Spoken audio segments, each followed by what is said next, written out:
Ladies and gentlemen, thank you for coming to Jakarta Convention Center. In case of emergency, the building evacuation will be announced room by room basis. Please leave the building immediately following the instruction from the emergency response team. Walk calmly, do not panic, and do not use the elevator. Do not return to the building for any reasons until further announcement. Hadirin yang terhormat, terima kasih telah datang ke gedung Jakarta Convention Center. Bila terjadi keadaan darurat, perintah untuk meninggalkan gedung akan diumumkan di setiap ruangan. Segera tinggalkan gedung dengan mengikuti instruksi dari petugas tanggap darurat atau petugas evakuasi. Berjalan tenang, jangan panik, dan tidak menggunakan lift. Jangan kembali ke dalam gedung dengan alasan apapun. Tunggu hingga ada pengumuman lebih lanjut. Terima kasih.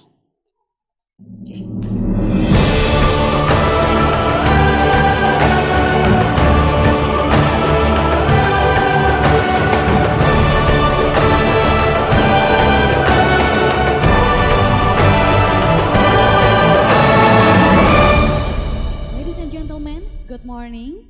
We warmly welcome you to International Metallurgy Conference and Expo MetConnex 2019. Please give applause. Thank you. Let me introduce myself. My name is Adiba Natasha and I'm going to be your Master of Ceremony for this wonderful event.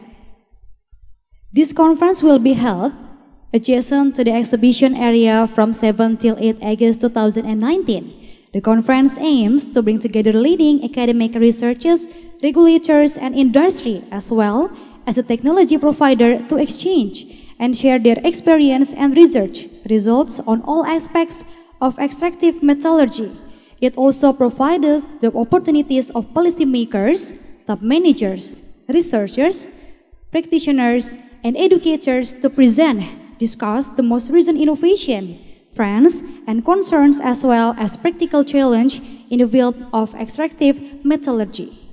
And now, for the opening act, there will be a traditional dance from West Sumatra that has a purpose for welcoming guests of honor. Ladies and gentlemen, Pasambahan Dance.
will be given to the guest of honor as an expression of hospitality from Minangkabau people in welcoming guests.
To sing the national anthem Indonesia Raya.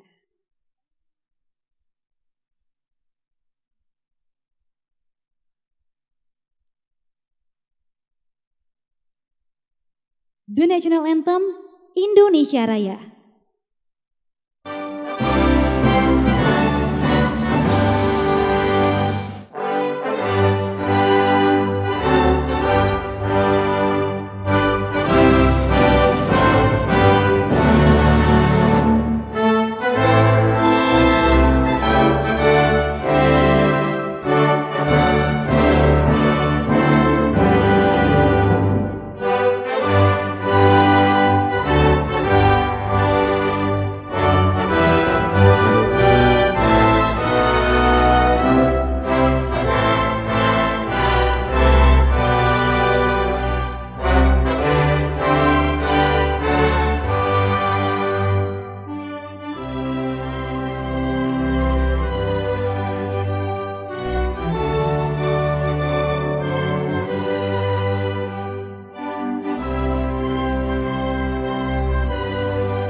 Ladies and gentlemen, be seated.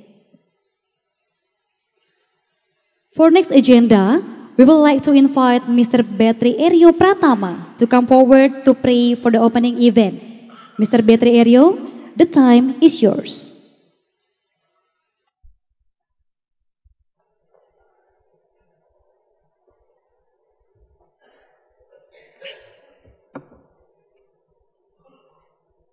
Assalamualaikum warahmatullahi wabarakatuh. A'udzubillahi minasyaitonirrajim. Bismillahirrahmanirrahim. Hamda syakirin, hamda na'imin, hamda yu'afi ni'amahu wa yukafi'u mazidah. Ya Rabbana lakal hamd kama yanbaghi li jalali wajhikal karimu azimi sultanik. Allahumma salli wa sallim ala sayyidina Muhammad wa ala alihi wa sahbihi ajmain. Ya Allah, ya Tuhan kami, segala puji untuk-Mu, pemelihara alam semesta. Segala puji atas karunia dan kenikmatan yang Engkau limpahkan kepada kami. Segala puji atas keagungan-Mu, segala puji atas kemuliaan-Mu dan kekuasaan-Mu. Ya Malik, ya Kudus, kami agungkan nama-Mu, karena hanya Engkaulah Tuhan kami. Hanya kepadamu kami bersujud, hanya kepadamu kami bersyukur, dan hanya kepadamu kami memanjatkan doa. Ya Rahman, ya Rahim, hanya kepadamu kami menyembah, dan hanya kepadamu kami memohon pertolongan. Ya Rabbana, hari ini kami berkumpul di sini dalam kegiatan Metallurgy Conference and Expo 2019, berdiskusi, mengurai fikir untuk memberikan sumbangsih terbaik bagi bangsa ini melalui bidang metalurgi. Karenanya, ya Allah, lancarkanlah acara kami, berkahilah, penuhilah pertemuan ini dengan kebaikan dari awal hingga akhir nanti. Rabbi shrahli sadri wa yassirli amri wahlul uqdatam min lisani yafqahu qauli. Ya Tuhanku, lapangkanlah dadaku dan lancarkanlah lidahku, serta mudahkanlah urusanku. Ya Allah, tunjukkanlah kepada kami bahwa yang benar adalah benar, dan berikan kepada kami kekuatan dan kemampuan untuk menjalankannya, serta tunjukkan bahwa yang salah adalah salah, dan berikan kami kekuatan dan kemampuan untuk meninggalkannya. Rabbana atina fid dunya hasanah wa fil akhirati hasanah wa qina adzabannar. Wa sallallahu ala Muhammadin wa ala alihi wa sahbihi ajmain. Subhana rabbika rabbil izzati amma yasifun, wa salamun alal mursalin, walhamdulillahi rabbil alamin. Assalamualaikum warahmatullahi wabarakatuh. Thank you, Mr. Betri Eryo Pratama. To begin with, we are going to have an opening remarks from Mr. Erika Silva as the chairman of this event. So please, Mr. Erika Silva, the stage is yours.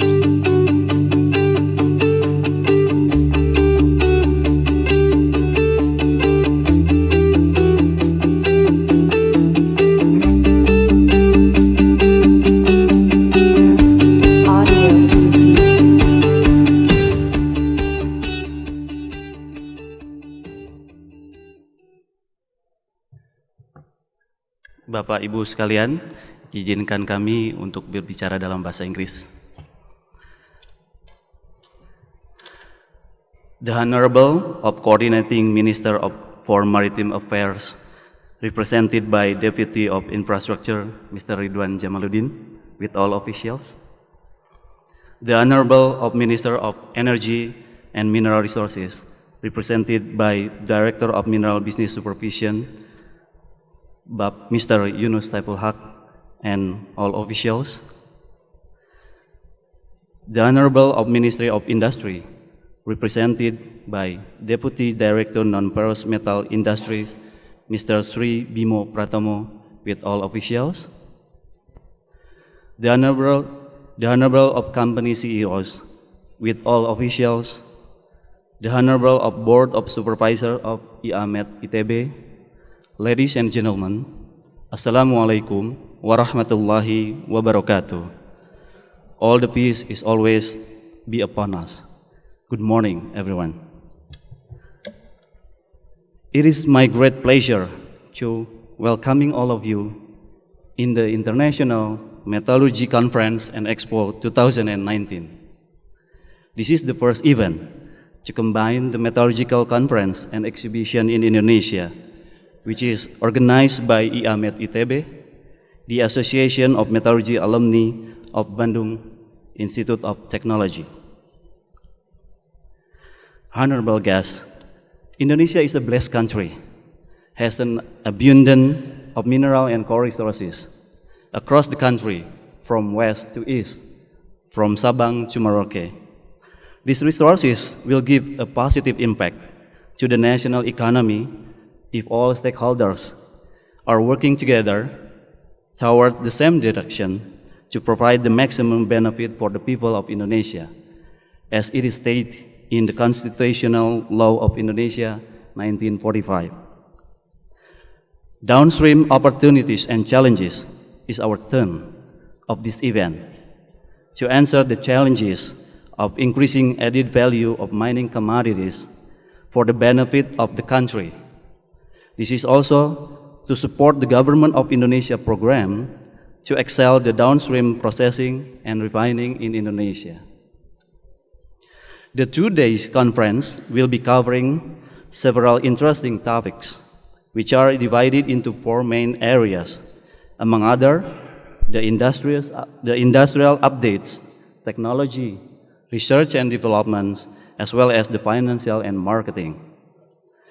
The exhibition will be providing the interesting innovation and new technology, update from several industries, and other valuable informations. Please allow us to convey our gratitude to our gold sponsors, PT Geoservices, PT Freeport Indonesia, PT Smelting, PT Pama Persada Nusantara, and PT Agincourt Resources. Also our silver sponsors, PT Inalum and Metso, and all sponsors who support this event. Also, our appreciation to all speakers, delegates, exhibitors, and especially for the committee, both steering committee and organizing committee, who works to their best efforts for the success of this event. We are hoping that this event brings beneficial for all stakeholders and provide a positive contribution to the implementation of the National Downstream Program. We would like to please enjoy the event for everyone. Thank you. Assalamualaikum warahmatullahi wabarakatuh. Best wishes for us. Thank you, Mr. Erika Silva. Next, we will have welcoming speech from Coordinator Minister of Maritime Affairs, Retired General Luhut Binsar Panjaitan. That will be represented by Dr. Insinyur Ridwan Jamaluddin, Deputy 3 for Infrastructure Affairs Coordinating Ministry of Maritime. Dr. Ridwan Jamaluddin, the stage is yours.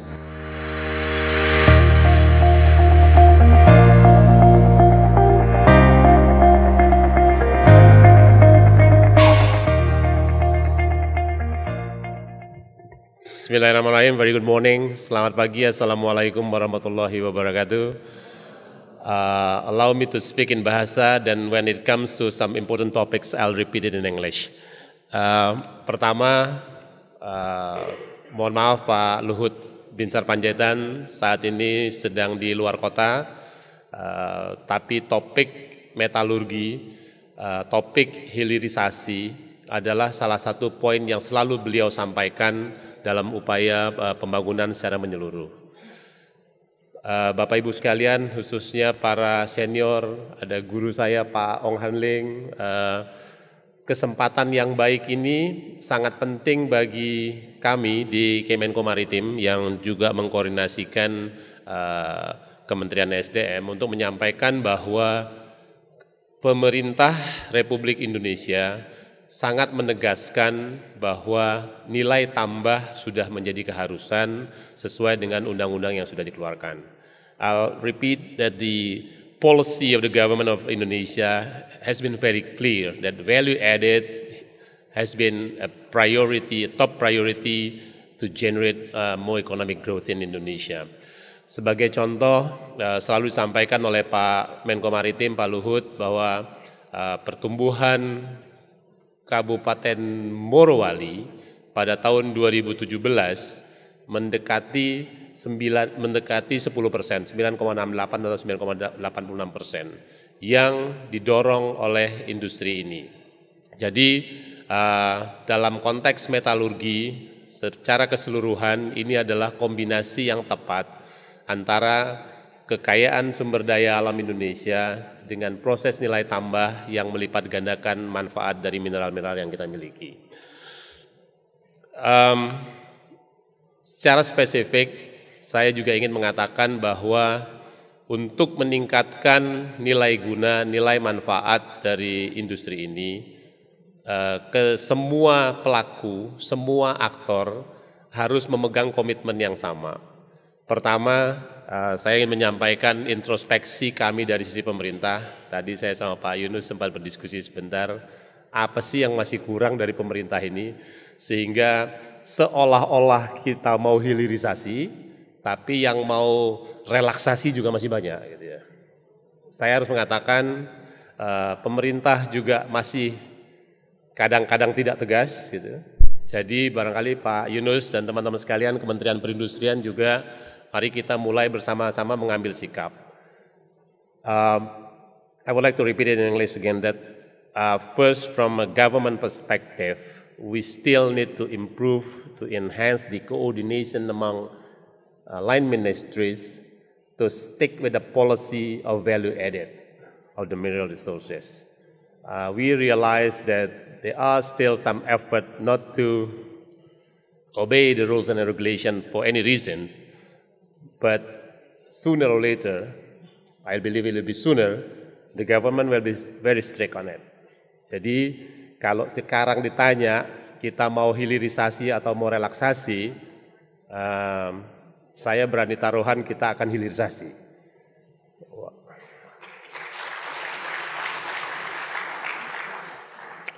Kalau boleh juga secara terbuka, saya menganggap Bapak Ibu sekalian adalah para profesional yang memegang erat komitmen profesionalisme kita. Dalam waktu yang tidak terlalu lama, sekelompok industrialis menyampaikan kepada pemerintah, give us a break, kami perlu ekspor, gitu ya. Tapi sekelompok lain yang sudah berkomitmen membangun smelter dan lain-lain, bagaimana dong Pak, kami disuruh bangun smelter tapi ekspor Bapak biarkan terus. So bagi Bapak Ibu yang bergerak di kedua industri ini, mohon kita memprioritaskan kepentingan yang lebih besar, kepentingan nasional. Kita tahu nilai tambah ini bisa berlipat-lipat ganda, akan memberikan manfaat. So there are still conflicting interests among those who have been very active in mining industries and those who have been active in processing industries. But sooner or later, the government will go to the value-added industries.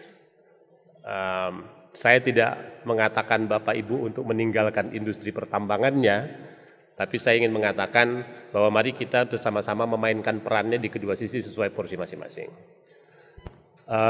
Teman-teman dari Kementerian Perindustrian juga saya kira memegang peranan penting. Mari kita sama-sama laksanakan mandat itu sehingga pembinaan terhadap industri-industri kita akan lebih efektif. Di sisi sebaliknya, isu lingkungan hidup juga menjadi sesuatu yang selalu diungkapkan dan diungkit-ungkit. Sehingga kalau pagi ini saya membaca koran di Sulawesi Tenggara bahwa ada aktivitas yang sudah masuk ke sebelah atau ke halaman sebuah sekolah dasar, saya kira sudah waktunya untuk kita melihat kembali praktek-praktek seperti ini. Karena sesungguhnya sumber daya yang ada bukan hanya milik kita tapi milik anak cucu kita dan generasi yang akan datang. Kami juga sedang berupaya dengan Kementerian Lingkungan Hidup dan Kehutanan untuk memikirkan kembali definisi limbah B3. Karena ini juga akan terkait erat dengan aktivitas kita di industri metalurgi ini. Mudah-mudahan nanti akan ada jalan keluar yang saling menguntungkan. Karena di negara lain sudah banyak kemajuan yang dibuat, yang akibatnya akan saling menguntungkan bagi semua pihak. Aspek lain yang ingin saya sampaikan juga bahwa teknologi sudah sangat maju. para profesional, para pendidik, para pakar, saya kira juga sedang berupaya keras untuk meningkatkan nilai tambah ini menggunakan teknologi-teknologi yang lebih bagus dan juga lebih ramah lingkungan.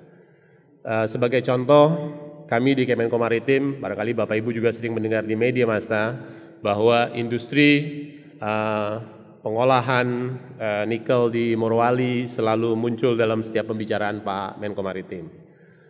Dari semua investasi yang ada, mereka memang sudah berinvestasi sangat banyak. Sekarang pada posisi 7 miliar dolar, yang sangat besar dan melibatkan lebih dari 30.000 tenaga kerja. Kondisi yang mereka hadapi sekarang adalah conflicting issues, jadi di mana mereka membangun smelter dan pengolahan, tapi di sisi lain masih ada ekspor mineral mentah yang masih terjadi. Saya mengatakan ini untuk membuka wacana bagi Bapak Ibu sekalian di kesempatan yang baik ini untuk memberikan sumbang saran kepada pemerintah apa yang harus dilakukan dan bagaimana pentahapannya. Itu saya kira yang dapat kami sampaikan. Terakhir saya sebagai Ketua Ikatan Alumni ITB menyambut baik semangat teman-teman di Ikatan Alumni Metalurgi dengan semangat yang luar biasa. Melaksanakan kegiatan ini, dan beliau-beliau ini masih muda-muda Bapak Ibu sekalian, mari kita dukung mereka karena sesungguhnya yang mereka lakukan ini adalah akan sangat menentukan bagi masa depan Indonesia. So in brief, I would like to stress some more topics. Number one is that the government of Indonesia is committed to the value-added industries. Second, we'll harmonize the rules and regulation. And third, we're hoping that both sides, the mining industry as well as the processing industries, will take part proportionally in the perspective of prioritizing national interests as a whole. Fourth, technology and environment should be also top priority in these industries. And last but not least, I'll appreciate the effort of the Association of Metallurgy Alumni Bandung Institute of Technology to work together with other experts to improve the quality of these industries for the benefit of all people in Indonesia as well as outside Indonesia. Terima kasih, selamat pagi, assalamualaikum warahmatullahi wabarakatuh. Thank you, Dr. Ridwan. Please remain on stage to continue the opening ceremony of International Metallurgy Conference and Expo 2019. And we would like to invite Mr. Durban L. Arjo as Chairman of Steering Committee, Mr. Bowman Situmorang as the Chairman IA Metallurgy ITB,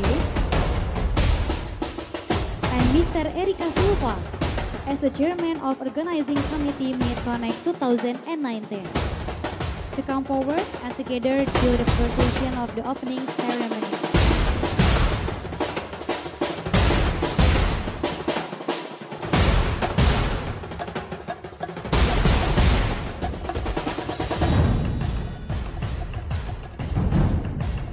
We please Dr. Insinyur Ridwan Jamaluddin to hit the gong after my countdown. So everyone ready? On my count. In 3, 2, 1. So the International Metallurgy Conference and Expo 2019 is officially open.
For the next event, we please Dr. Insinyur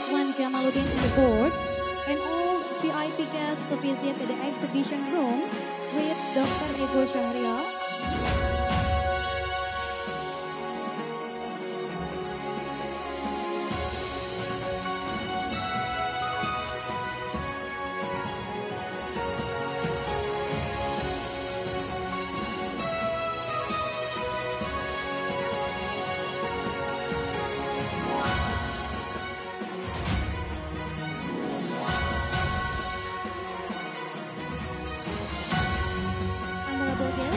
We will continue our agenda with coffee break.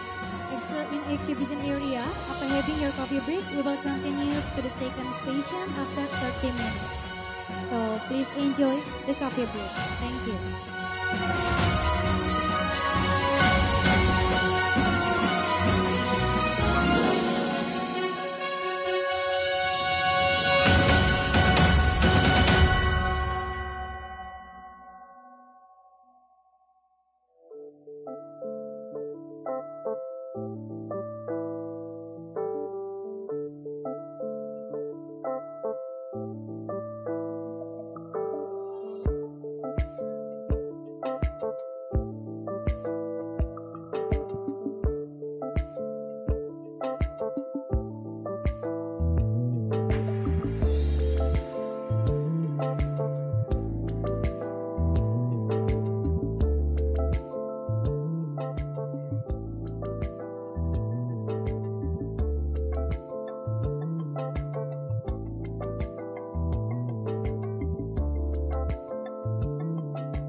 Good morning, ladies and gentlemen. Welcome back to International Metallurgy Conference and Expo MetConnex 2019. We will now continue for the keynote speech. The first session is the keynote speaker by Minister of Energy and Mineral Research that will be represented by Insinyur Ego Syahrial, MSc, as General Secretary of Ministry of Energy and Mineral Research. Therefore, we would like to invite Mr. Ego Syahrial to come forward.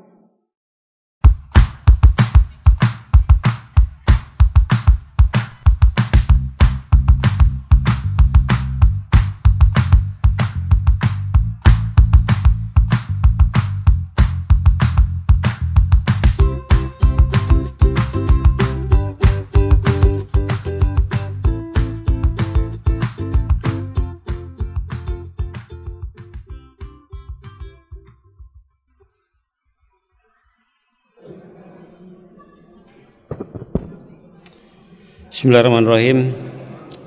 Yang saya hormati Menteri Perindustrian yang kali ini diwakili oleh Bapak Zaki Yudin, Direktur Permesinan Industri Peralatan Pertanian Kementerian Perindustrian. Yang saya hormati para senior, di sini ada Pak Rozik, ya, mantan Dirjen Minerba, juga bekas Presiden Direktur Freeport. Yang saya hormati para guru besar, para dosen dari Teknik Metalurgi ITB, para narasumber, seluruh hadirin acara International Metalurgi Conference dan Expo, dan yang kita banggakan bersama seluruh pengurus maupun anggota maupun ketua panitia daripada alumni Teknik Metalurgi ITB. Assalamualaikum warahmatullahi wabarakatuh. Selamat pagi, salam sejahtera untuk kita semuanya. Pertama-tama marilah kita panjatkan puji dan syukur kehadirat Tuhan Yang Maha Kuasa, karena atas rahmatnya kita pada pagi ini bisa berkumpul untuk menghadiri acara International Metallurgi Conference dan Expo atau MetConnex 2019 yang kali ini mengambil tema peluang dan tantangan hilirisasi logam dasar nikel, tembaga, dan emas.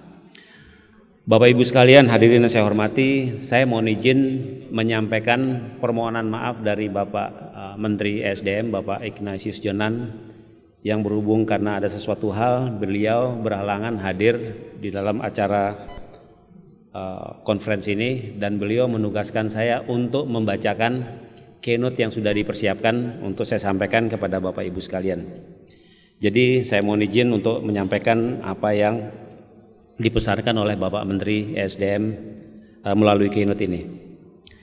Baik, hadirin yang saya hormati, izinkan saya mulai untuk merefresh kembali bahwa subsektor mineral dan batubara memiliki peranan yang amat penting dalam kebijakan pembangunan nasional, sesuai dengan amanah undang-undang dan aturan pelaksanaannya kepada Kementerian ESDM.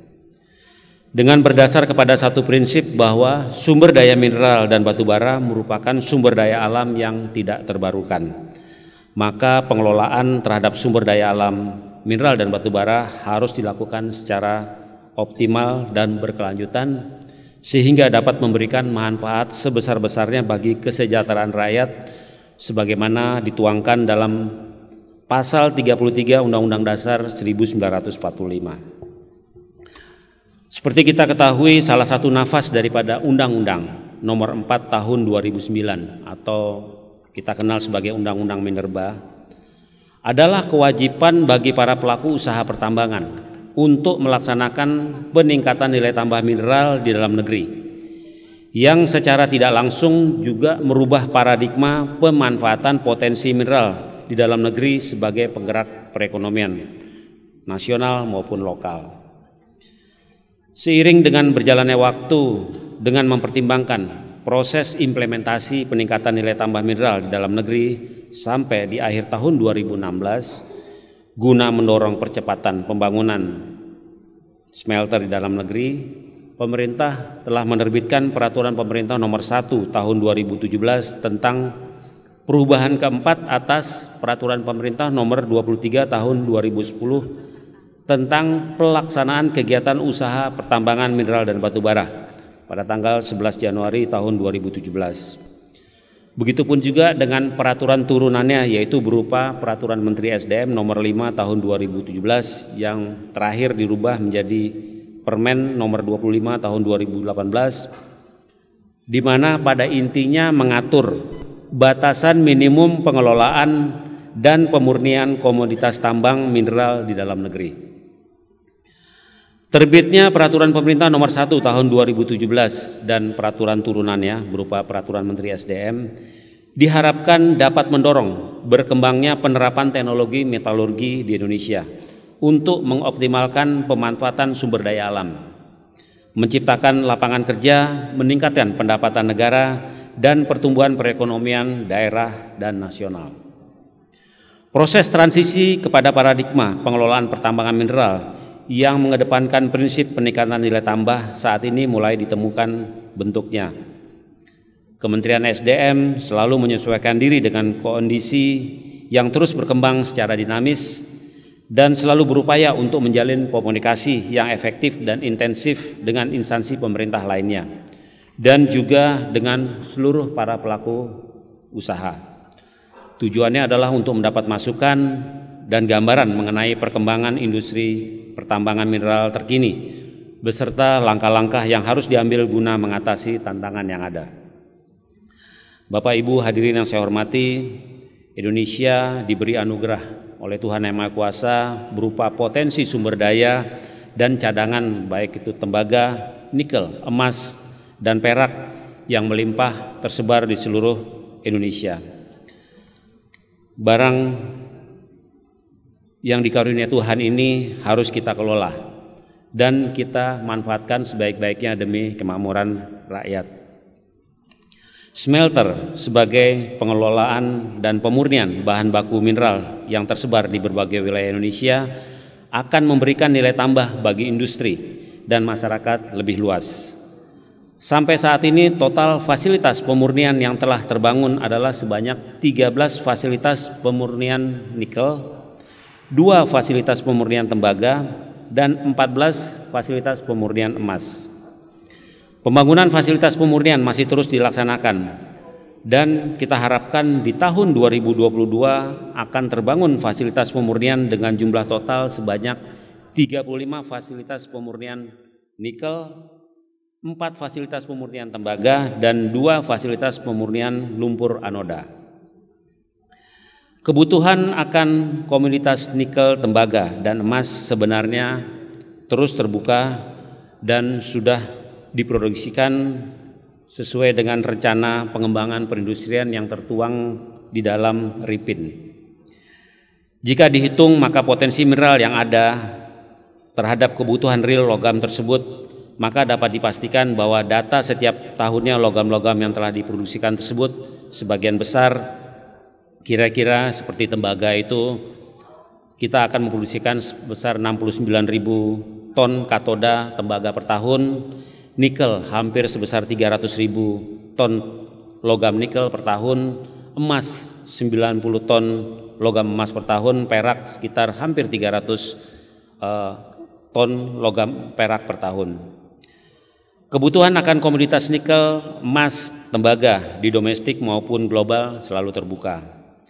Jika dihitung potensi mineral terhadap daya serap smelter serta kapasitas produksi smelter yang ada terhadap kebutuhan real logam masih terjadi baik itu kadar surplus, di mana masih banyak juga produksi pemurnian yang belum diserap di dalam negeri.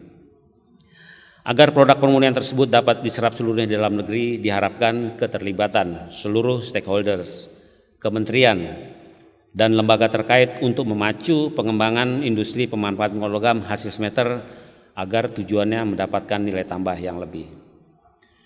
Bapak Ibu hadirin yang saya hormati, usaha untuk menciptakan cita-cita terlaksananya peningkatan nilai tambah di dalam negeri tentunya perlu dilakukan dengan kerja keras dan komitmen yang kuat. Tantangan di dalam peningkatan nilai tambah mineral di dalam negeri diantara lain adalah pertama, kepastian hukum dalam berusaha serta kemudian berinvestasi. Kedua, penyediaan kebutuhan pembangkit energi. Ketiga, jaminan kesinambungan pasokan bahan baku dan sinkronisasi laju produksi tambang dan penciptaan kebutuhan mineral di dalam negeri yang terintegrasi agar harga mineral domestik tertekan pada saat oversupply produksi tambang seperti yang terjadi.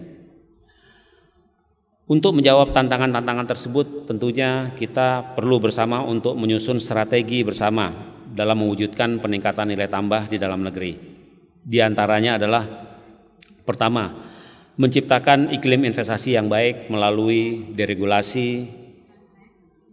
Di antaranya adalah yang telah kita lakukan, Kementerian SDM telah menyederhanakan peraturan menteri hanya fokus kepada 3 hal, yaitu yang mengatur mengenai perizinan, pengusahaan, dan kaedah pertambangan yang baik dan benar. Keduanya tentunya usaha-usaha untuk terus menyederhanakan perizinan melalui proses penyederhanaan persyaratan birokrasi yang lebih simpel terus kita lakukan. Bapak Menteri SDM kemarin baru saja melaunching sistem perizinan online yang ada di Kementerian SDM. Jadi secara garis besar Bapak Ibu sekalian, ada 70 jenis perizinan yang dikeluarkan oleh Kementerian SDM. Memang tidak semuanya perizinan, ada sebagian rekomendasi. Itu sekarang semuanya dilakukan melalui sistem online. Jadi tidak ada seperti dahulu bahwa para pelaku usaha harus datang ke mana Pak Yunus? Ke Supomo ya. Sekarang sudah tidak perlu datang lagi. Jadi cukup melalui sistem online dari tempat kerjanya. Yang ketiga Bapak Ibu sekalian, dalam menciptakan iklim investasi yang baik tentunya adalah kita tetap konsisten dengan kebijakan peningkatan nilai tambah. Jadi hari ini kita berkumpul adalah salah satu wujud daripada kekonsistenan kita untuk komit untuk melakukan hilirisasi. Yang keempat adalah tadi sudah saya sampaikan, penerapan perizinan online sudah kita lakukan. Nah, yang kedua adalah penyediaan sebagai sumber energi melalui percepatan proyek pembangkit listrik 35.000 MW. Kedua adalah fasilitasi kebutuhan listrik dengan PLN, dan ketiga adalah penyediaan bahan baku batubara melalui kebijakan DMO batubara yang sudah secara konsisten kita lakukan. Yang ketiga adalah penyediaan pasokan bahan baku melalui peningkatan kinerja eksplorasi, melalui evaluasi budget eksplorasi to revenue ratio dan coverage area kepada seluruh pemegang izin usaha pertambangan. Yang kedua adalah fasilitasi pertemuan smelter dengan para penambang IUP operasi produksi. serta tentunya adalah mendorong eksplorasi yang berada di kawasan hutan. Dan terakhir adalah meningkatkan fair trade pada pasar domestik melalui penerapan kewajiban penggunaan harga patokan mineral untuk setiap kegiatan proses penjualan. Dan yang kedua adalah penerapan sanksi bagi yang tidak memenuhi acuan mengenai harga patokan mineral tersebut. Bapak Ibu hadirin yang saya hormati, saya mengharapkan ajang kegiatan dan pertemuan Ikatan Alumni Teknik Metalurgi dari Institut Teknologi ITB ini dapat merumuskan dan menyepakati tapak jalan pengembangan industri metalurgi berbasis hasil kolaborasi dari para ahli dan dari perguruan tinggi, dari Litbang, seperti juga Puslitbang Tekmira, industri, lembaga ilmu pengetahuan, rekayasa, seperti pengembangan teknologi ekstraksi nikel, kobalt, biji nikel laterit, kadar rendah, untuk menghasilkan prekursor berkualitas lithium grade battery. Pengembangan ini sangat mutlak dilakukan dalam waktu segera karena industri baterai seperti kita ketahui kita akan memasuki era mobil listrik, akan menjadi lokomotif untuk industri otomotif. Diharapkan juga para ahli metalurgi di dalam konferensi ini juga bisa merumuskan kajian strategi yang lebih tepat maupun mendalam dan terarah dalam pengembangan industri dari hulu ke hilir berbasis sumber daya alam. Seperti inisiatif yang sedang dikembangkan oleh Puslitbang Tekmira, karena Indonesia kita ketahui memiliki sumber daya alam dan kualitas pangan yang cukup potensial. Kami mengharapkan lembaga-lembaga Puslitbang seperti Tekmira bekerja sama dengan swasta untuk mengembangkan pembuatan mangan sulfat berkualitas lithium grade battery yang sangat dibutuhkan oleh industri baterai. Hal lain yang menjadi tantangan bagi ahli metalurgi adalah ekstraksi timah dari biji timah primer. Biji timah halus juga harus menjadi fokus para ahli metalurgi, terutama untuk mengembangkan teknologi yang baik dan tepat dari segi upgrading maupun ekstraksinya. Potensi lain adalah pasir besi dan ilmenit yang juga belum tergarap secara benar. Sangat potensial sebagai bahan baku industri baja, pengembangan baja titanium, bahan logam titanium, serta potensi ekstraksi vanadium sebagai prekursor baterai yang bisa memiliki sifat long life baterai dibandingkan dengan menggunakan baterai lithium konvensional biasa. Bapak Ibu sekalian, kami mengharapkan pertemuan ini tidak berakhir sampai kegiatan konferensi dan pameran saja, akan tetapi juga menjadi motivasi untuk mengubah pola pikir, mulai berani mencoba, memperbaiki secara terus-menerus pengembangan teknologi metalurgi yang dapat diterapkan khususnya fokus ketika Indonesia dalam waktu dekat akan memasuki industri era mobil listrik. Hal lain yang saya pesankan dan juga cukup mendesak untuk dipikirkan dan dicarikan solusi adalah mengenai sisa hasil pengolahan dan pemurnian seperti terak peleburan Fe maupun residu daripada bauksit. Jadi kami mengharapkan konferensi ini juga bisa menjawab tantangan-tantangan seperti apa yang telah saya sampaikan. Terakhir Bapak Ibu sekalian, sebagai penutup, merangkum hal-hal di atas, kami Kementerian SDM tentunya selalu terbuka dan telah berupaya untuk terus berusaha mewujudkan peningkatan nilai tambah mineral agar dapat memberikan manfaat sebesar-besarnya bagi kemakmuran rakyat. Sebagaimana memang sudah tertuang di dalam pasal 33 Undang-Undang Dasar 1945. Namun perlu dibutuhkan peran serta sektor hilir agar rantai industri di dalam negeri dapat terwujud secara maksimal. Akhir kata, saya mengucapkan terima kasih kepada seluruh hadirin bisa hadir di acara ini, dan saya berharap mendorong seluruh para profesional, mari kita secara bersama-sama bahu-membahu komit untuk melaksanakan hilirisasi mineral agar dapat mendorong perekonomian nasional dan menciptakan multiplier efek untuk kesejahteraan rakyat. Kemajuan industri metalurgi Indonesia tentunya tidak hanya menguntungkan korporasi, tapi juga tentunya bagi pendapatan negara tentunya. Akhirnya saya mengucapkan terima kasih kepada Ikatan Alumni Teknik Metalurgi ITB yang telah menyelenggarakan acara International Metalurgi Conference dan Expo 2019 ini. Saya berharap acara ini bisa menjadi salah satu fasilitas dalam rangka meningkatkan sinergi, koordinasi, dan kerjasama antar akademisi, industri, dan birokrasi. Terima kasih. Wassalamualaikum warahmatullahi wabarakatuh. Thank you very much, Mr. Ego. We remind you to stay on stage, please. Okay, ladies and gentlemen, Ikatan Alumni Metalurgi ITB will give a memento to Insinyur Ego Syahrial, MSc. We would like to invite Mr. Bowman Situmorang as Chairman EA Metalurgi ITB to come forward to give the memento.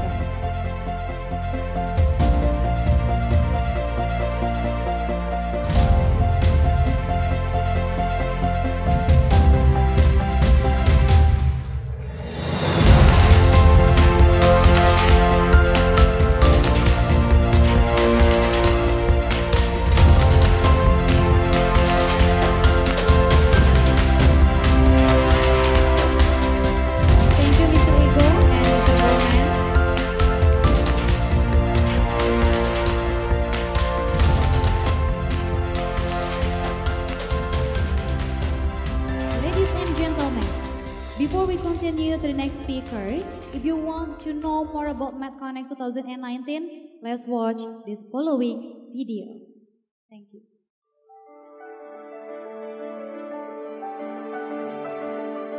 Event MedConnect berlangsung selama 2 hari yang terdiri dari conference dan exhibition. MedConnect ini membahas updating kejadian di industri, kemudian perkembangan teknologi terbaru pada proses downstream mineral, policy dari pemerintah, kegiatan riset and development yang dilakukan oleh berbagai macam riset institute, baik yang ada di Indonesia maupun di luar, serta membahas financial, market. Kami harapkan dengan adanya MedConnect ini, bagi industri, mereka bisa mendapat dan mengetahui berbagai macam teknologi yang tersedia dan mendengar langsung perkembangan aktual dari pendirian smelter di Indonesia. Kontribusi yang kita harapkan dari pemerintah adalah suatu kebijakan atau regulasi yang pasti sehingga investor yang masuk bisa nyaman dan aman dalam berinvestasi di bidang pengolahan mineral. Kami dari Ikatan Alumni Metalurgi ITB, khususnya Panitia MedConnect 2019 ini mengucapkan terima kasih sebesar-besarnya atas dukungan yang kuat dari Kementerian, Koordinator Bidang Kemaritiman, Kementerian Energi Sumber Daya Mineral, Kementerian Perindustrian, dan Institut Teknologi Bandung yang berperan serta mensupport kegiatan kami ini sehingga kegiatan ini dapat berjalan dan berlangsung dengan baik. Sampai jumpa di event berikutnya 2 tahun mendatang. Pengurus Pusat Ikatan Alumni ITB mendukung penuh kegiatan ini melalui membangun jejaring, menyusun agenda bersama, serta membuka jalur-jalur untuk mendapatkan narasumber yang baik. Ini juga terkait dengan kegiatan di pemerintahan. Kami sangat berkeyakinan bahwa metalurgi adalah proses pemberian nilai tambah terhadap sumber daya alam yang melimpah di Indonesia. Proses-proses ini akan memberi nilai tambah yang banyak di samping juga membuka lapangan pekerjaan. Kecenderungan ke depan, teknologi metalurgi ini adalah salah satu indikator penting bagi Indonesia yang kaya sumber daya alam, kaya sumber daya manusia, sehingga diharapkan juga akan memberi nilai tambah yang baik. Pemerintah Indonesia saat ini mengembangkan banyak program yang mengarah kepada ekonomi nilai tambah serta pengembangan sumber daya manusia, sehingga sangat sesuai dengan program yang sedang dilakukan oleh pemerintah. Pemerintah mengharapkan para pakar yang berbicara di MedConnect ini akan dapat memberikan masukan terhadap upaya-upaya memberikan nilai tambah sumber daya alam yang banyak. Kita punya banyak mineral di Indonesia, namun selama ini masih banyak yang diekspor dalam bentuk mentah. Nah, metalurgi ini adalah proses penting untuk memberikan nilai tambah. Nah, nanti dari kegiatan ini kita akan mendapatkan masukan, pemerintah akan mendapat masukan bagaimana memberikan nilai tambah yang lebih baik, serta juga menjadikan Indonesia sebagai bagian dari global supply chain dalam banyak industri. Diarahkan nanti semua industri yang ada di Indonesia, industri pertambangan, untuk membangun smelter, membangun fasilitas-fasilitas pengolahan, sehingga nilai tambah kita akan berlipat-lipat ganda yang ujungnya nanti akan meningkatkan kesejahteraan bagi masyarakat.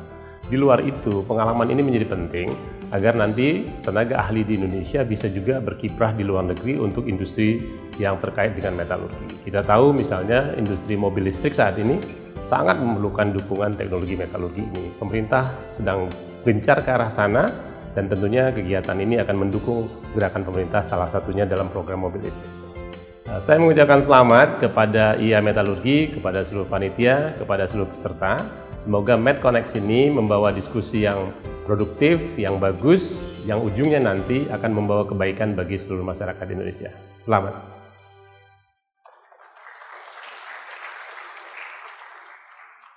Ladies and gentlemen, next we have second keynote speaker that will be presented by Insinyur Zakiuddin MA as Director of Metal Industry, Ministry of Industry in charge. Therefore, we would like to invite Insinyur Zakiuddin MA to come to the stage.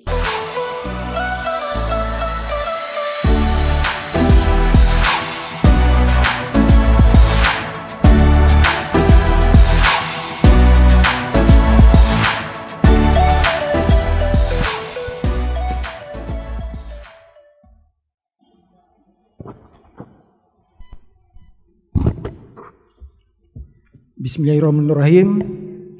Selamat siang. Assalamualaikum warahmatullahi wabarakatuh. Good afternoon, good day for everybody. First of all, I would like to apologize since our Minister of Industry, Bapak Erlangga, and also our DG, Pak Arjanto, as DG for Metal, Machineries, Transportation and Electronics, also has another assignment. So I'm as the Director of Machineries, in this case, representing to deliver this speech. Yang kami hormati, Coordinating Minister for Maritime Affairs, or representing Bapak Dr. Insinyur Juan as a Deputy, and Minister of Energy and Mineral Resources, or representing, in this case, Secretary General, Bapak Dr. Insinyur Ego Syarial MSc, and then the ITB Metallurgical Engineering Alumni Association Chairman, Bapak Boman Situmorang, dan Bapak Ibu yang dari ITB yang mewakili rektor maupun dekan dan para pengajar ITB, invited speakers, ladies and gentlemen, all who I respect.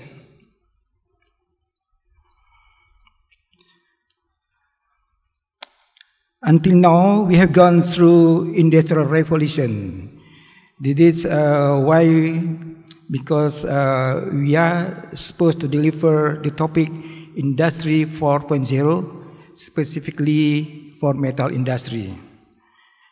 As we know, we have gone through 3 industrial revolutions. The first was marked by the use of steam engine to replace human and animal power. This is for approximately lasting for 86 years. And the second term through the application of the concept of mass production and the use of electricity. This is already lasting for 99 years. And the third is marked by the use of automation technology in industrial activities. It's already last for 42 years. Since 2011, we have entered 4th generation industrial revolution, what's known as Industry 4.0. Globally, the 4th industrial revolution industry marked the increasing connectivity, interaction, and increasingly governance of boundaries between people, machines, and other resources through information and communication technology. The revolution is a big leap in industrial sector, where information and communication technology is fully utilized not only in the production process, but also throughout the value chain in order to achieve the highest efficiency possibility, giving birth to new and digital-based business models. As we know, our President has launched the initiation of Making Indonesia 4.0 as one of the national development agendas to accelerate the achievement of aspiration of becoming the 10th largest economy in the world in 2030. We should be optimistic that the industrial era 4.0 will provide a great opportunity for Indonesia to advance the national economy and create more new jobs. A successful implementation of Making Indonesia 4.0 will be able to drive real GDP growth by 1 to 2% per year. So that GDP growth per year will rise from currently a baseline of 5% to 6 to 7% in 2018 until 2030 period. Our distinguished guests, Indonesia has set 10 national priorities for Making Indonesia 4, namely, first, improving material flow. Second, redesigning the industrial zone. Third, sustainability standard accommodation. And four, empowering small medium enterprise. Fifth, building a national digital infrastructure. Sixth, attract foreign investment. Seventh, improving the quality of human resources. Eighth, formation of innovation ecosystems. And ninth, apply technology investment incentive. And the last, and number 10, harmonization of rules and policies. In this Industry 4.0 era, business must be able to adapt the development in the industry and follow what the industry needs. The Industrial Revolution 4.0 is a big leap in the industrial sector, where information accommodation and communication technology is fully utilized not only in the production process, but also in the entire value chain in order to achieve the highest possibility efficiency, so as to give birth to new and digital-based business model. To reach Industrial 4.0, the national industry sector should make a paradigm shift, especially in the aspect of technological mastery, which is the main key in determining competitiveness in the era of Industry 4.0. Ladies and gentlemen, the application of Industry 4.0 has an impact of increasing the number of players in the network, one of which is having very special expertise. For example, telco companies supplying solutions for machine-to-machine connectivity or data security, the type of business actors that can encourage the creation of Industry 4.0, which consists of, first, technology providers, consisting of artificial intelligence, Internet of Things, virtual and augmented reality, sensors and scanning, 3D printing, and robotics. Second, infrastructure providers, consisting of internet service providers, big data servers, cloud computing, and telecommunication. And third, technology and infrastructure users, consisting of capital goods industries, consumer goods industries, and industrial services. As for your information, metal industry that we are discussing today is including among top 10 priority industries in our long-term development that we know as RIPIN, Rencana Induk Pembangunan Nasional. In order to increase the value and strengthen industrial structure, the government encouraged the downstreaming of natural resources-based industries. One that plays an important role in the economy is the downstream sector of the base metal industry. At present, 31 smelters have been built with a total investment of 227.6 trillion rupiah, with absorbed around 25,000 workers.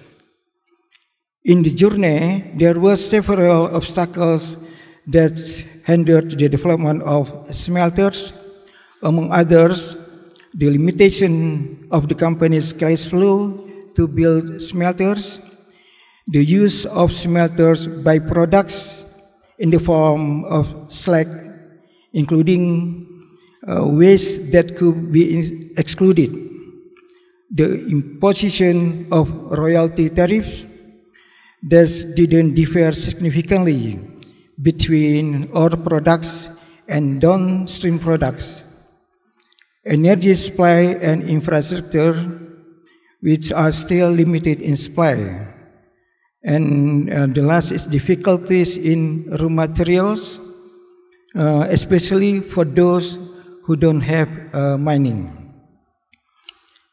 In the framework of acceleration and solution to the obstacle faced by smelters, the government has issued several policies, including issuance of limited export licenses for low-grade nickel and was bauxite to help finance companies, granting income tax facility, tax allowance, and tax holiday.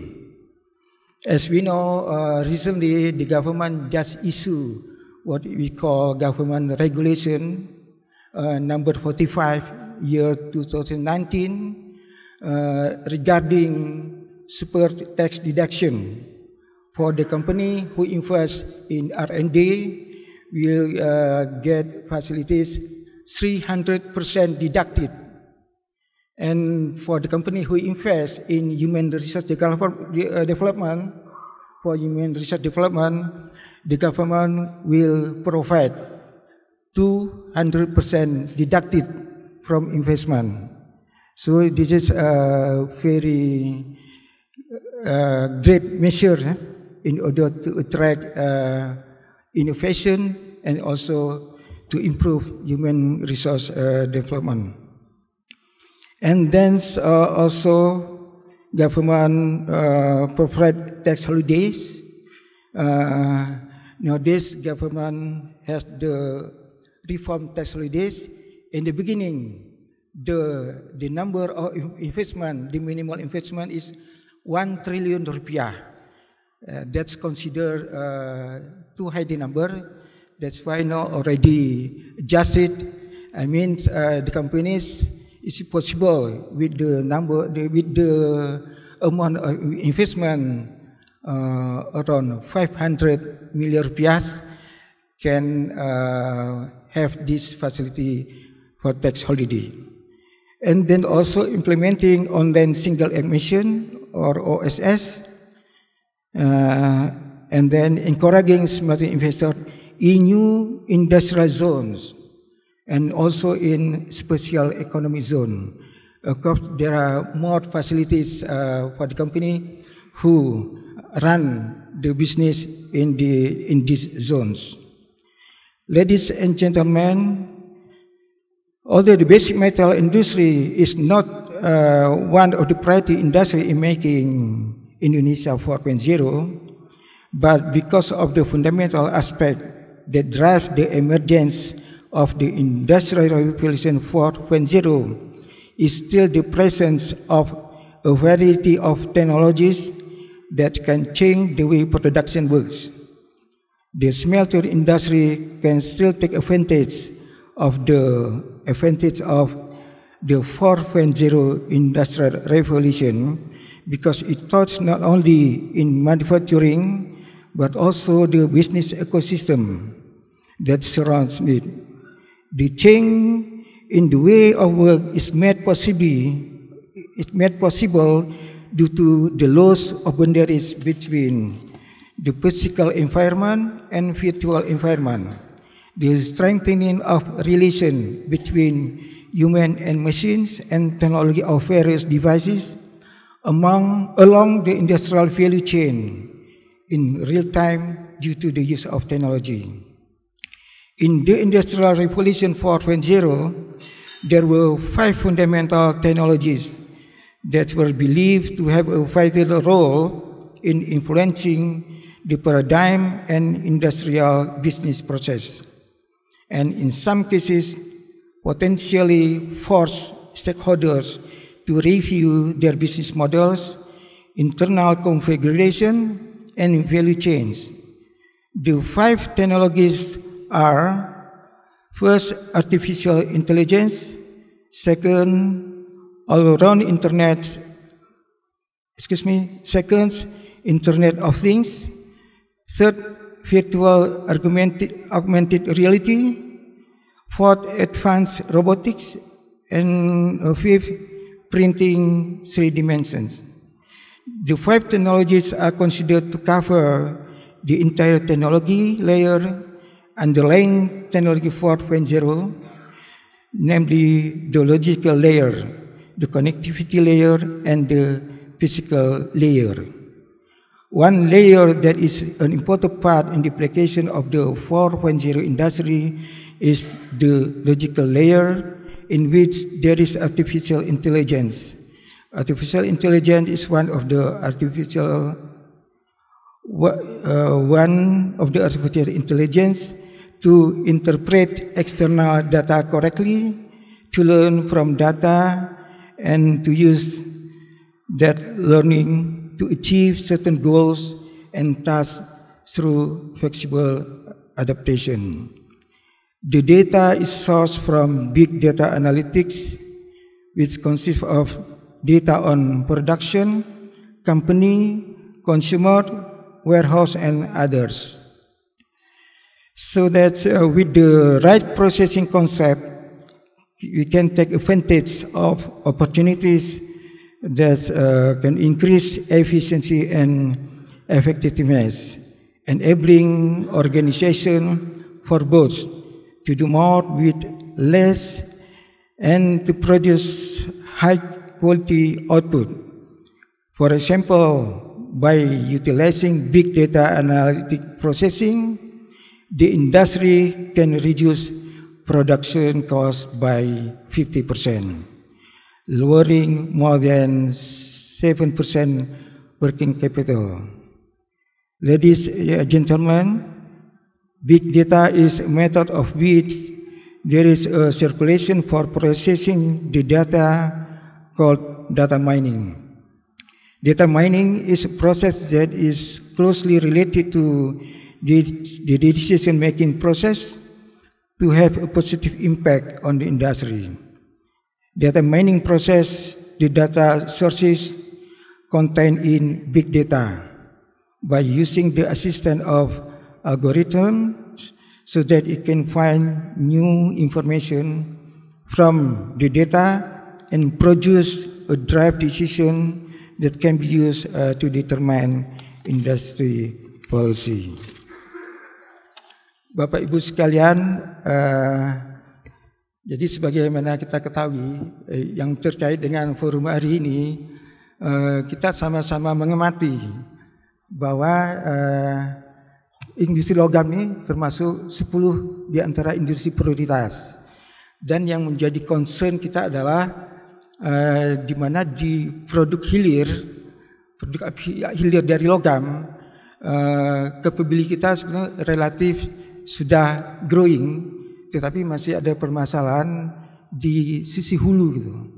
Kemudian juga di industri komponen. Jadi kalau kita lihat di lingkup yang memakai aplikasi logam, seperti misalnya industri permesinan, industri elektronik, kemudian juga industri transportasi dan alat angkut, termasuk juga alat-alat berat. Satu masalah kita adalah di mana komponennya masih sebagian besar kita impor. Jadi kalau kita ikuti data statistik yang namanya barang modal, capital goods, kemudian juga raw material, kita masih impor lebih dari 70%. Nah, sementara kita sama-sama tahu kita begitu banyak sumber tambang maupun mineral yang bisa kita olah. Jadi mungkin yang problem yang kita hadapi adalah di mana sumber daya alam ini belum mampu kita olah menjadi bahan baku yang memenuhi spek sebagai bahan baku bagi industri yang pemakai gitu. Sehingga beberapa case bahan baku ini diekspor, kemudian baru diolah, memenuhi spek bahan baku, baru kemudian diimpor kembali ke Indonesia. Nah, ini merupakan challenging juga bagi Ikatan Alumni Logam ITB ini, di mana kelihatannya peran-peran riset ini masih sangat penting, karena inilah yang sangat diperlukan. Dan pemerintah sebetulnya apa yang baru keluar saja, yaitu peraturan pemerintah nomor 45 2019, yaitu mendorong super tax deduction.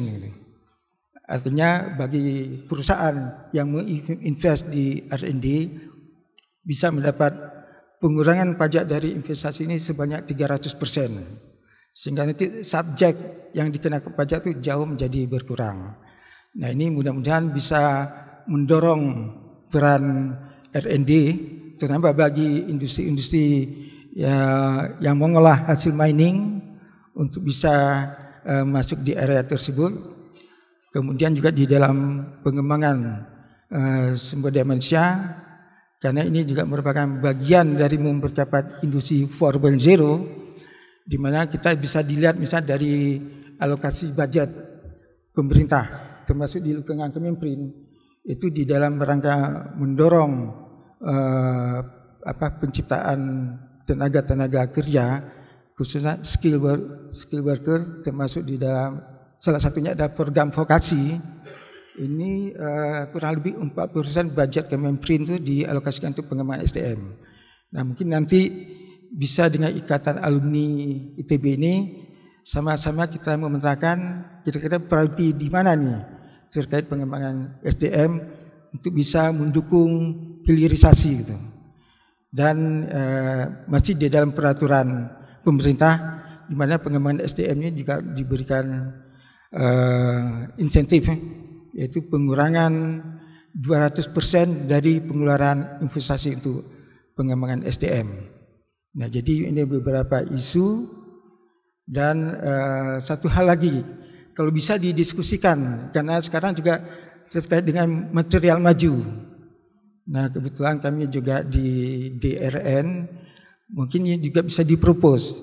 Kira-kira mana isu material maju ini yang bisa diangkat sebagai main topik gitu, untuk dilakukan riset secara nasional, yang nanti tentu bisa kita bicara dengan Bappenas. Artinya ada riset yang memang kalau sedapat mungkin memang bisa merespon persoalan impor gitu. Jadi dalam rangka substitusi impor, katakanlah di dalam hulu ini kira-kira mineral mana yang potensi dalam negeri banyak, kemudian potensi untuk substitusi impornya tinggi, ini mungkin bisa diusulkan sebagai program riset nasional yang terkait material maju, karena tanpa ada skema yang besar, rasanya sulit kita mengembangkan program downstream industri ini gitu. Nah, ini beberapa hal yang dapat kami sampaikan apa yang menjadi arahan pimpinan. Jadi sekali lagi kami menyampaikan semoga forum ini memberi hasil yang signifikan, khususnya di dalam pengembangan mineral yang sebagai backbone ya bagi pengembangan industri hilirisasi yang berbasis logam dan mineral. Jadi sekali lagi kami sampaikan terima kasih kepada panitia yang telah menyelenggarakan ini. Sekian, ini beberapa hal yang dapat kami sampaikan sebagai arahan dari pimpinan. Sekian. Assalamualaikum warahmatullahi wabarakatuh. Thank you so much, Mr. Zakiuddin. We remain you to stay on stage. Ladies and gentlemen, next, we would like to invite Mr. Bowman Situmorang to come forward to give the memento to Mr. Zakiuddin.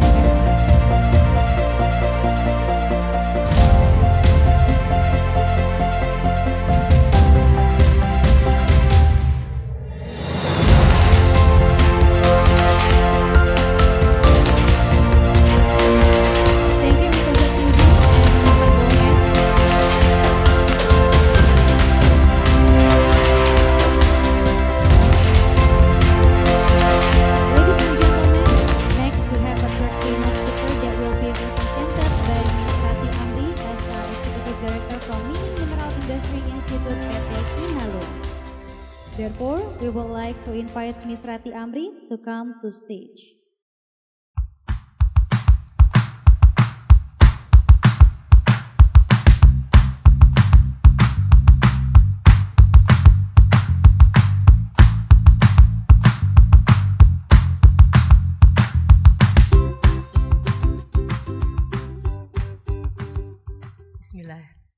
Bismillahirrahmanirrahim. Assalamualaikum warahmatullahi wabarakatuh. It is my great honor to be standing here at the podium in front of the Honorable Bapak Zakiuddin as a representative of the Ministry of Industry, Bapak Bimo Pratomo beserta jajarannya. Also the Honorable Bapak Ego Sahrial, Bapak Yunus Saiful Haq yang mewakili representing the Ministry of Energy and Mineral Resources who just left the venue. Also I see here our senior Bapak Rozik, Bapak saya tadi juga lihat ada Pak Rizal Kasli as the chairman of Perhapi, Pak Zaki juga, Pak Bauman Situmorang as the chairman of the IAMET ITB, Ikatan Alumni Metallurgist ITB, all distinguished honorable mining industry stakeholders. I am here representing Pak Budi Sadikin, who would like me to convey his deep apology for not being able to be present in this important event, although he actually really look forward to be here. He is doing his duty as a good Muslim. He's in a Tanah Suci now. So I asked him to pray for the success of this event. So, okay, without any prolong, I'm here to actually provide a glimpse of the strategic projects of PT Inalum Holding. As you may know, the Inalum Holding is newly established back in November 2017, but Inalum Holding covers 4 state-owned companies, PT Inalum itself as an aluminium producer, PT Antam is covering the bauxite, gold, nickel, copper commodities, PT Timah covers tin commodity, and PT Bukit Asam as a coal producer. And just recently, back in December 2018, PT Freeport Indonesia also joined us in the holding, as Inalum Holding owns 51% of PT Freeport shares. So basically, we covers like around 7 like commodities: aluminium, coal, copper, gold, bauxite, nickel, and also tin. So before going, so one is the glimpse of the project, strategic projects, and also the program, the strategic programs initiated by MMII. MMII itself is a division under the PT Inalum Holding. It is focusing on the technical R&D and also policy research, and also increase our presence at the global platforms as part of the mandates of PT Inalum Holding itself. I also would like to inform about the research competition. This is in line with Bapak Zakiuddin's message, and on how we can, put more synergy and collaboration between academics and industry needs. So we are here, the MMII division, to be the hub of the research and the industry needs. Also covers the policy side. So before going to the strategic projects and programs of MMII, I would like to show you the three main mandates of PT Inalum Holding.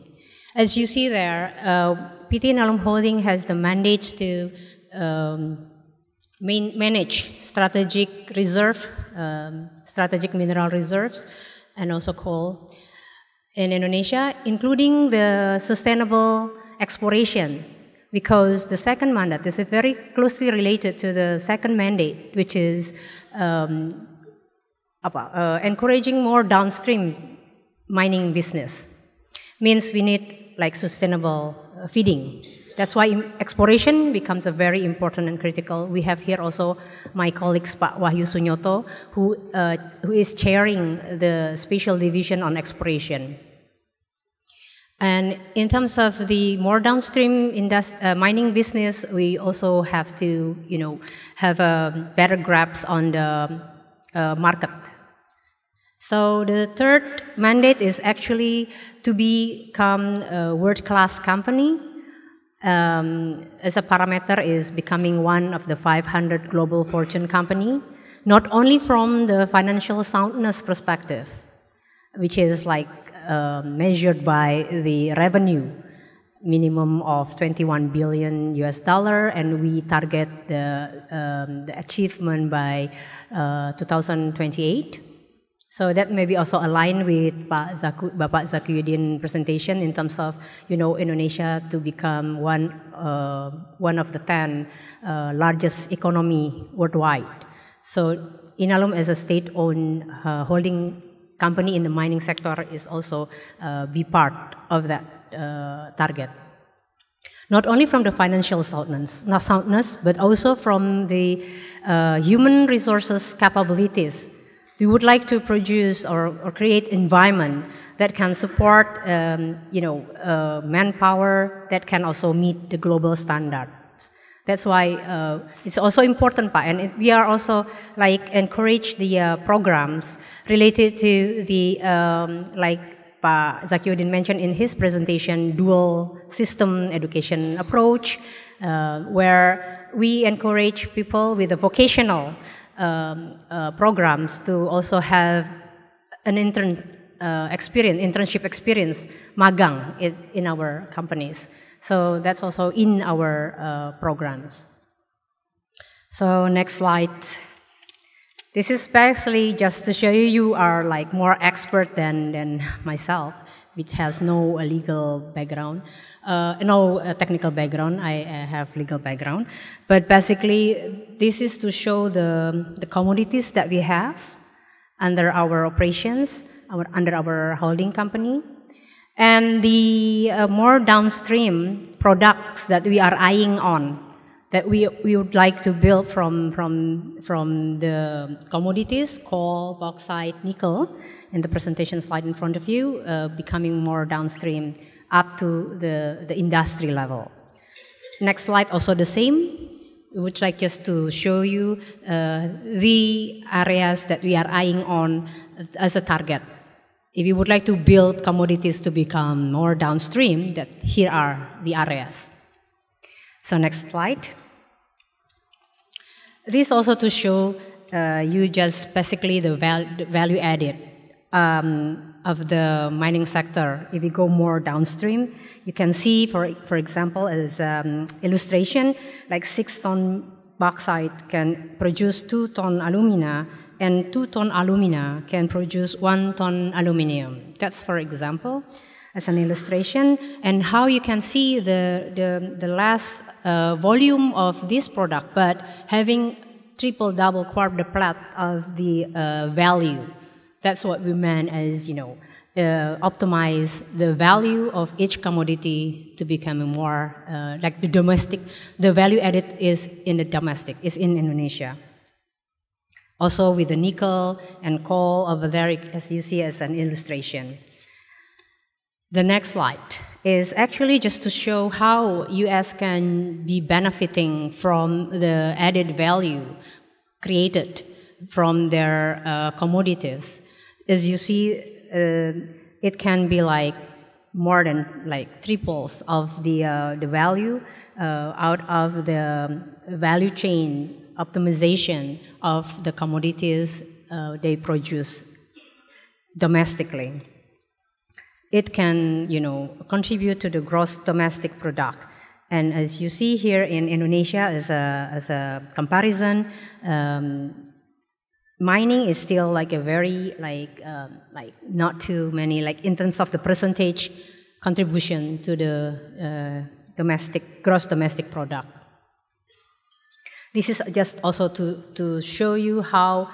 That's why it's very in line with the previous 3 speakers, including Pak Ridwan, at the beginning, that the focus and the priority of the government now is to have the added value domestically.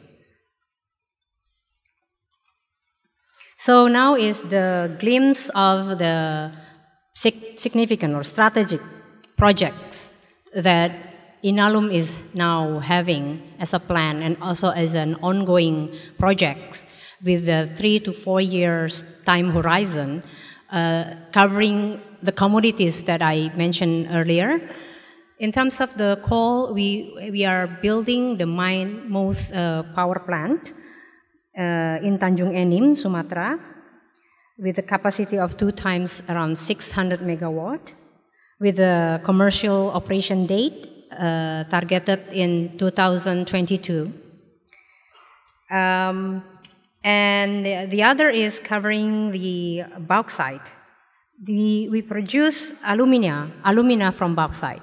Because before, maybe as you may be aware, Antam, before the Synergy, before the Inalum Holding was built, actually exporting like bauxite, while PT Inalum, in producing the aluminium, importing the alumina as the material for the processing plant. So now we would like to, as a part of the synergy of the state-owned mining companies, we would like to process the bauxite domestically to produce alumina. Now, so PT Inalum will no longer need to import the alumina.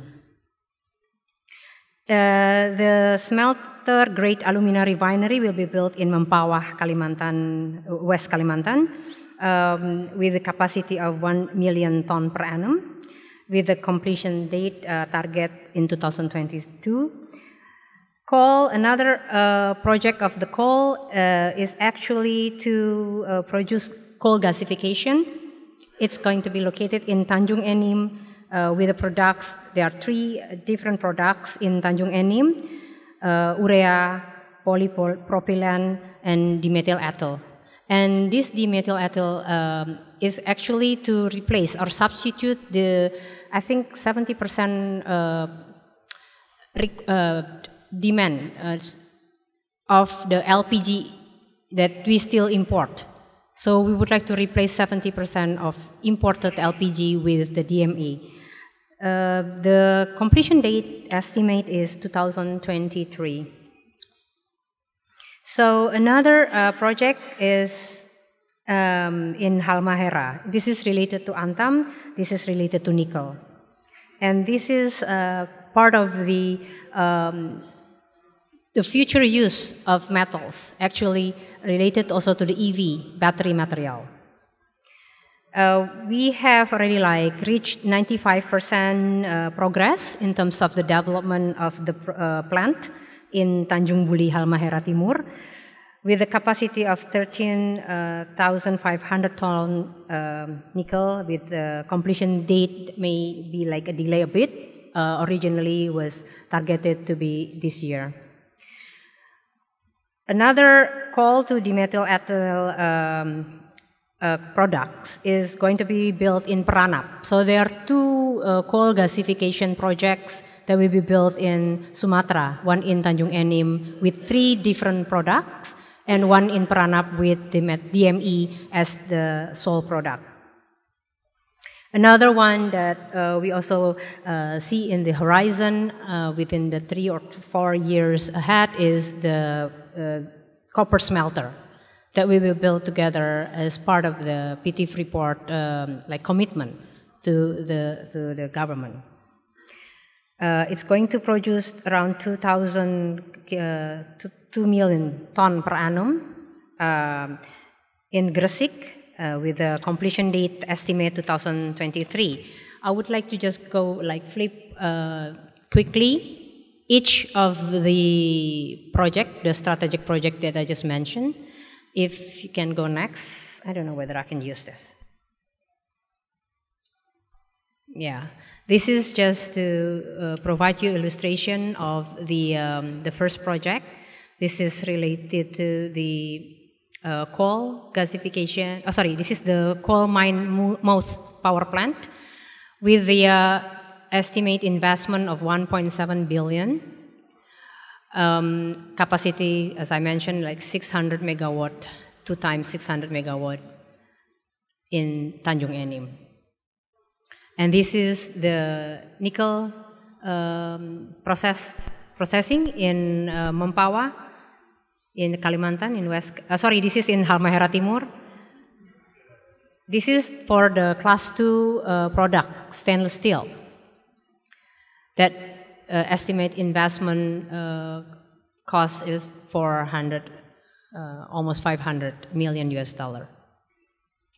As you see also the labor that will be employed after the completion date, it's going to be more than 500 for most of the projects, although there are also 2,000 employees that we foresee to be employed once the coal gasification project in Tanjung Enim fully commercial at a commercial stage.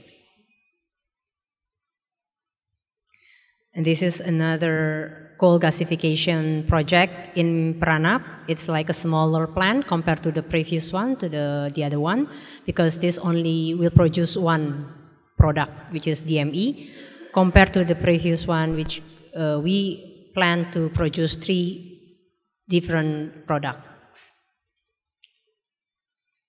And this is the brief summary of the Gresik project Freeport. Now, talking about the MMII, Mining and Minerals Industry Institute, was actually built as a division under the PT Inalum Holding with the vision of, to have the technical R&D and also policy research, and to also increase our presence at the global platform.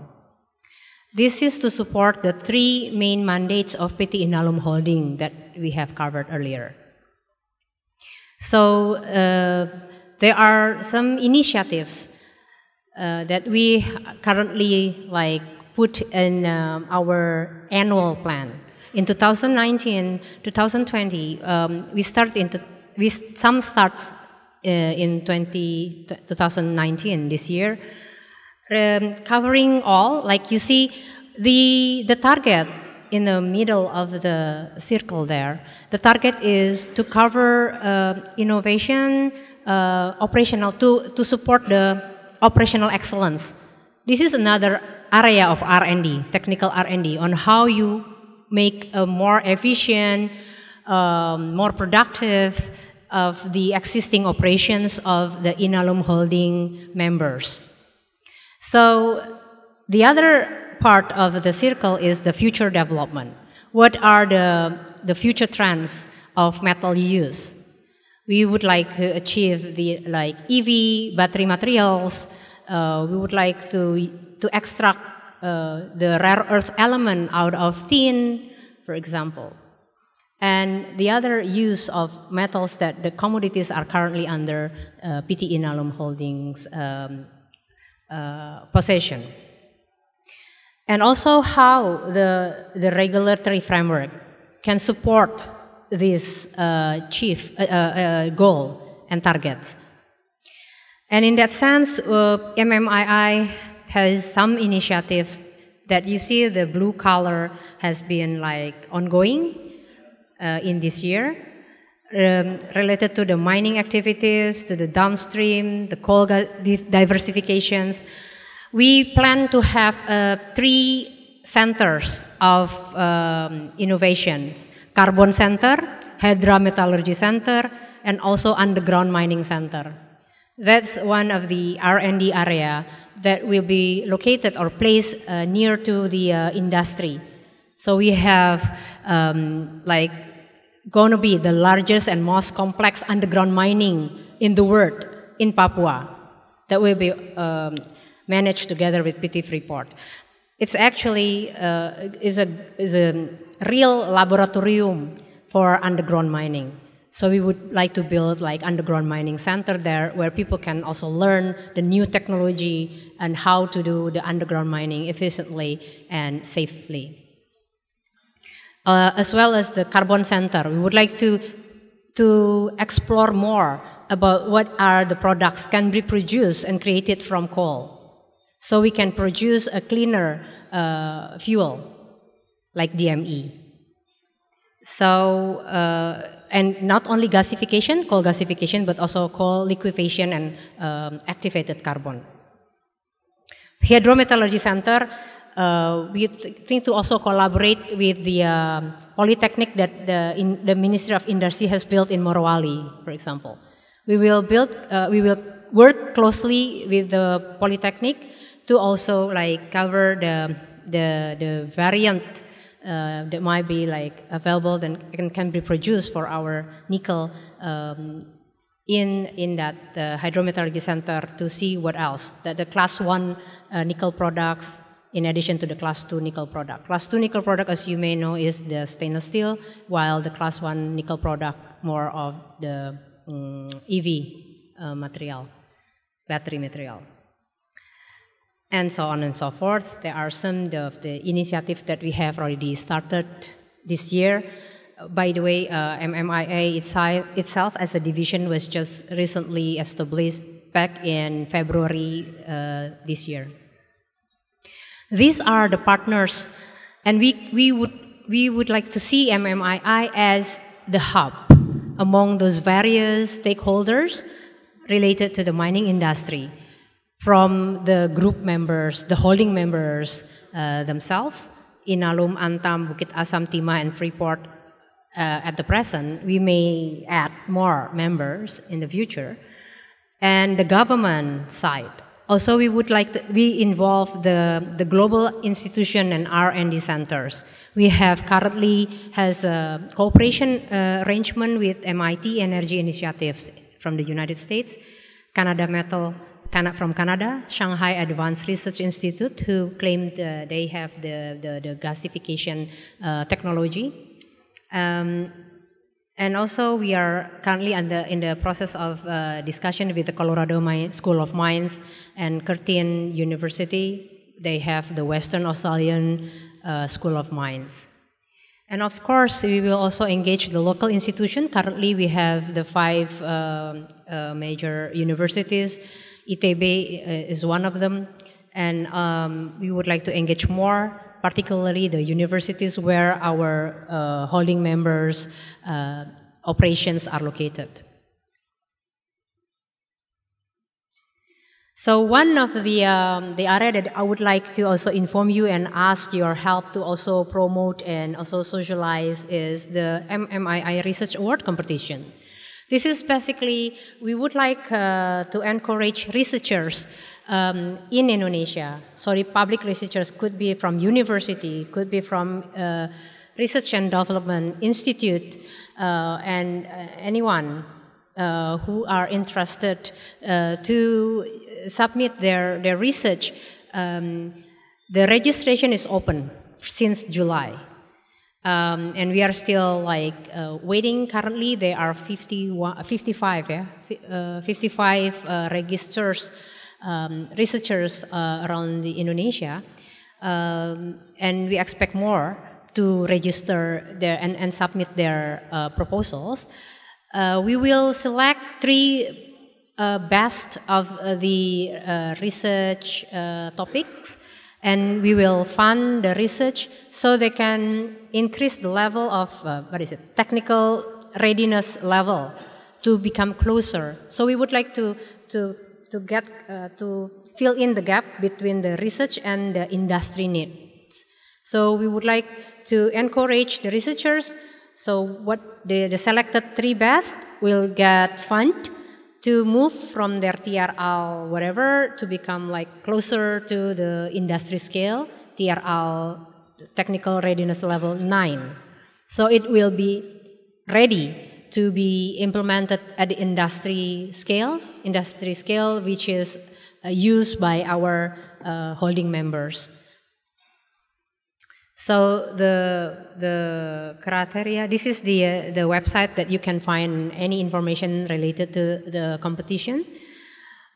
The area covers 4 categories: exploration of minerals, so earth science, exploration techniques, connected with the discovery, development of the availability of mineral resources, mineralogy, geometallurgy, geocompetition, and others relevant to this exploration of minerals are welcome to submit the proposal. Mining and minerals cover research and development concerning the science of mining, mining activities, exploitation, beneficiation of metals and coal are also encouraged to submit the proposal. Mining downstream, which includes but not limited to extraction, hydrometallurgy, pyrometallurgy, gasification, liquidation, and application of mineral products. And also the 4th category is waste and byproducts, where we would like to also encourage researchers to submit their proposals if it's relevant to this area. So this is, we hope, can bridge between the outcome of research to what industry needs, because we need innovation, we need new knowledge, we need to start catching up. There are a lot of advanced technology out of there, and we believe there are a lot of good or brilliant researchers in Indonesia that actually can produce a better outcome of the research that can be able to be implemented at the industry level. So these are this is just only to show you the steps. We expect to announce the final stage by October.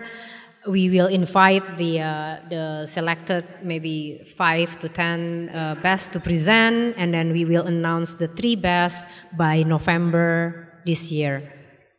So these are the names of the board of jury, chaired by Bapak Agus Cahayana from the Ministry of Industry, retired, and Prof. Irwandi Arif, Prof.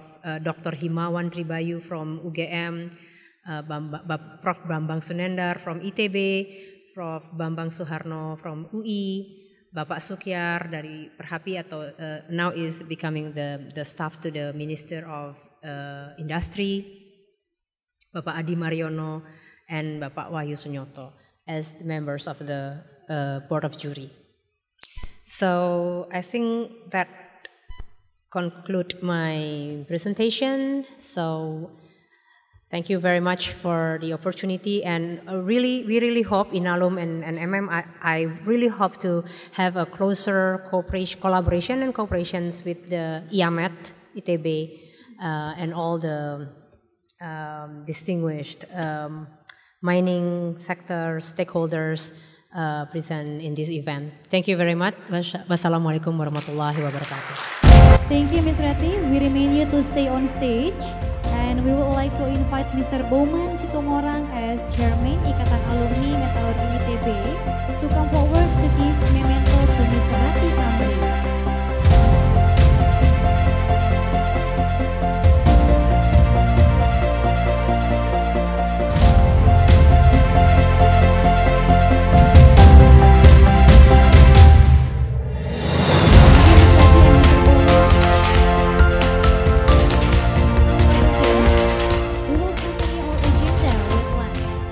Enjoy the lunch in right side, this room. And for VIP's guests, you are invited to have cordial lunch in VIP's room. After having your lunch, we expect you to come back to this ballroom at 1-2 p.m. and continue this event with panel discussion. Thank you, and please enjoy your lunch.